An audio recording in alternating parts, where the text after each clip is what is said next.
നമസ്കാരം, ന്യൂസ് കേരള ടുഡേയിലേക്ക് സ്വാഗതം.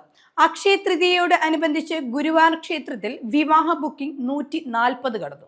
ഇതിനാൽ ദർശനത്തിനും താലികെട്ട് ചടങ്ങിനും ദേവസ്വം പ്രത്യേക ക്രമീകരണങ്ങൾ ഒരുക്കും. വൈശാഖ മാസ തിരക്ക് പ്രതീക്ഷിക്കുന്നുണ്ട്. അതുകൊണ്ട് തന്നെ ഭക്തർക്ക് സുഗമമായ ക്ഷേത്ര ദർശനവും സമയബന്ധിതമായ വിവാഹ ചടങ്ങുകളും നടത്താനാണ് ദേവസ്വം ഇപ്പോൾ ക്രമീകരണങ്ങൾ സജ്ജീകരിക്കുന്നത്. നാളെയാണ് അക്ഷയ തൃതീയ. എല്ലാ ചടങ്ങുകളും സമയബന്ധിതമായി പൂർത്തീകരിക്കാൻ പുലർച്ചെ 5 മണി മുതൽ കല്യാണങ്ങൾ നടത്തും. കൂടുതൽ മണ്ഡപങ്ങൾ താലികെട്ടിനായി ഒരുക്കും. താലികെട്ട് ചടങ്ങ് നിർവഹിക്കാൻ അതുമായി ബന്ധപ്പെട്ട ആളുകളെയും മണ്ഡപത്തിലേക്ക് അധികം നിയോഗിക്കും. വരനും വധുവും അടങ്ങുന്ന സംഘങ്ങൾക്ക് നേരത്തെ തന്നെ ക്ഷേത്രത്തിലെത്താനും തെക്കേ നടയിലെ പട്ടരകുളത്തിനോട് ചേർന്നുള്ള റിസപ്ഷൻ കൗണ്ടറിലെത്തി ടോക്കൺ വാങ്ങി പ്രത്യേക പന്തലിൽ വിശ്രമിക്കുകയും ചെയ്യാം. താലികെട്ടിനുള്ള സമയമാകുമ്പോൾ ടോക്കൺ നമ്പർ പ്രകാരമുള്ള ആളുകളെ സെക്യൂരിറ്റി വിഭാഗം മേൽപുത്തൂർ ഓഡിറ്റോറിയത്തിലേക്കും അവിടെ നിന്നും കല്യാണ മണ്ഡപത്തിലേക്കും പ്രവേശിപ്പിക്കും.